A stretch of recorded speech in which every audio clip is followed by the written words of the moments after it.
तो नेपाल की किरण राज लक्ष्मी कैसे ग्वालियर की माधवी राजे बनी, ये किस्सा भी किसी परी कथा से कम नहीं है। ग्वालियर के महाराजा माधवराज सिंधिया ने कैसे बिना देखे माधवी राजे से शादी की हामी भर दी और शाही शादी में कैसे ग्वालियर से स्पेशल ट्रेन से बारात दिल्ली गई। माधवी राजे की जीवन यात्रा पर देखिए ये खास रिपोर्ट। वो रहने वाली महलों की थी। उनको जब ग्वालियर की राजमाता विजया राजे सिंधिया ने देखा तो तय किया कि नेपाल की प्रिंसेस किरण राज लक्ष्मी को भारत की बहू बनाएंगी। राजमाता विजया राजे सिंधिया ने अपने बेटे माधव राज सिंधिया को प्रिंसेस किरण की तस्वीर दिखाई। उनके दादा जुद्धू शमशेर जंग बहादुर राणा नेपाल के प्रधानमंत्री रहे थे। माधव राज सिंधिया को तस्वीर में प्रिंसेस किरण पसंद आई। उनकी इच्छा थी कि वो नेपाल जाकर अपनी होने वाली जीवन संगिनी को देखें, लेकिन उनकी ये इच्छा पूरी नहीं हो पाई और उनको अपनी मां की ही पसंद को पसंद करना पड़ा। साल 1966 को प्रिंसेस किरण और ग्वालियर के महाराजा माधव राव सिंधिया की शादी हुई। इस शादी के बाद प्रिंसेस किरण बन गई माधवी राजे सिंधिया। दरअसल मराठी परिवारों में शादी के बाद नाम बदलने की परंपरा है। उसके अनुसार ही किरण से माधवी नाम दिया गया। लेकिन पूरा हिंदुस्तान छोड़कर राजमाता विजया राजे सिंधिया ने नेपाल की राजकुमारी को अपने बेटे माधव राव सिंधिया के लिए क्यों चुना?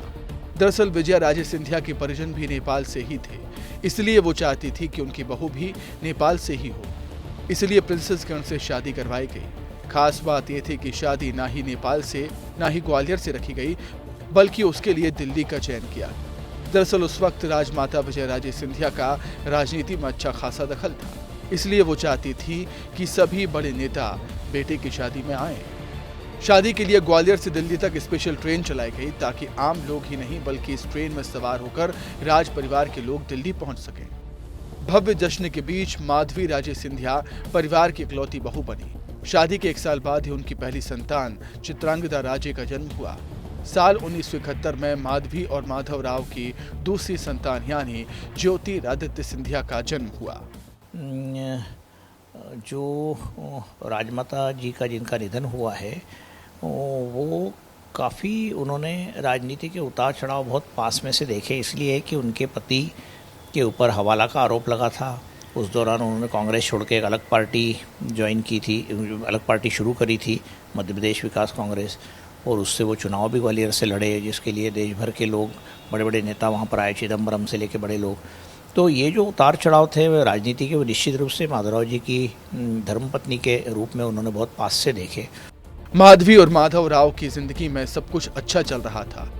शादी के 35 साल बीत चुके थे, मगर तभी उनकी जिंदगी में सब कुछ बदल गया और पति माधव राव सिंधिया की हवाई दुर्घटना में मौत हो गई। माधवी कभी खुद तो राजनीति में नहीं उतरी, मगर बेटे के लिए अक्सर प्रचार करती हुई नजर आई। वो माधवी राजे सिंधिया स्कूल के बोर्ड मेंबर में भी एक थी। ग्वालियर और गुना के लोग उनको रानी साहिबा भी बोला करते थे। माधवी राजे सिंधिया लंबे समय से बीमार चल रही थी। उसके बाद भी वो कई तरह के चैरिटी कार्यक्रम में जुड़ी थी। शिक्षा, स्वास्थ्य और बालिकाओं की शिक्षा से जुड़े 24 धर्मार्थ ट्रस्टों की अध्यक्ष थीं। उन्होंने अपने दिवंगत पति माधव राव सिंधिया की याद में महल संग्रहालय में गैलरी भी बनवाई थी। उन्हें ग्वालियर में सिंधिया घराने के कार्यक्रम में हिस्सा लेते भी देखा जाता था। कई बार अपने बेटे ज्योतिरादित्य सिंधिया के साथ वो संसद भी सदन की कार्रवाई देखने के लिए आती थीं।